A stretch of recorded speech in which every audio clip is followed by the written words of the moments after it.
Who's richer, the guy on the left making $400,000 a year, or the guy on the right making $60,000 a year? By every traditional financial metric, the guy on the left is winning. He's got more money, he's got more assets, he's got a better credit score, but he has a problem. He has sold every hour of his life to maintain that lifestyle. If he stops working for 3 months, he loses everything. He's not rich. He's a high-paid, indentured servant. The guy on the right, his expenses are low, he owns his time, and he can take a month off without his entire life falling apart. We have been brainwashed to believe that wealth is a number in a bank account, and it's not. Wealth is a ratio. It's the ratio between your obligations and your options. Today, I'm going to show you why chasing a higher income might actually be keeping you poor, and how to escape the golden handcuffs to build wealth that truly matters, time wealth. Because after all, if you don't get to decide what you're doing with your time, is it really your time? There is a dangerous trap in personal finance, and it's called lifestyle creep. Most people assume as they make more money, the gap between their income and their expenses will widen, and they'll just get rich automatically. But that almost never happens. Why? Because of Parkinson's law. Parkinson's law simply states that demand expands to meet the supply. When you get a raise, you don't just save the difference. You move to a safer neighborhood. You buy that reliable car. You start shopping at Whole Foods instead of Aldi's. You convince yourself that all of these are needs, but what you're actually doing is raising your floor. The higher your floor, which is your monthly expenses, the lower the risk that you can actually endure. You can't quit your job, you can't start a business, and you can't take a sabbatical. You keep feeding the beast, you're making more money than you ever have, but ultimately, you have less freedom than ever. This is human nature, and it's easy to fall into.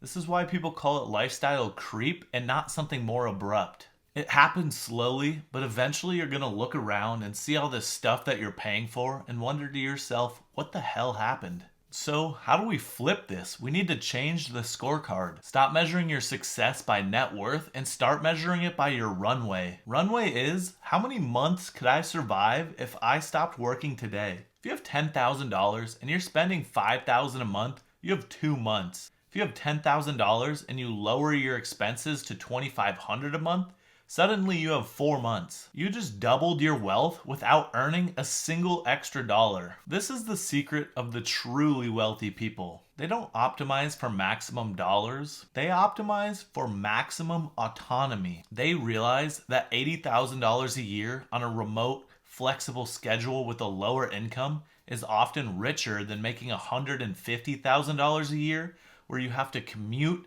you have a 60-hour work week, and you have to pay a higher rent. The moment you lower your expenses, you become dangerous. You become harder to control, and you reduce your stress. Now that we know how to measure our success, let's start taking actions to actually succeed. I like to call these actions the buyback strategy because this is where we start buying back our lives and start becoming truly successful. The goal is to take our capital and buy time and freedom and not just status. Here's the tactical breakdown. You have to crush your fixed costs, and there are typically none bigger than your home and your cars. Everyone wants to shame you for your lattes, but these two can really be the biggest wealth assassins if you let them be. If you win at these two, you don't have to worry about skipping your next latte, but if you lose, you could be destined to cheap coffee no matter how high your salary goes. Rule number 1, buy the modest house and not the house that the bank says you qualify for. The bank is not your friend. They're looking to put you on the hook for the biggest possible mortgage that you can pay back. Rule number 2, never finance a car that's a depreciating status symbol. Buy used, pay cash,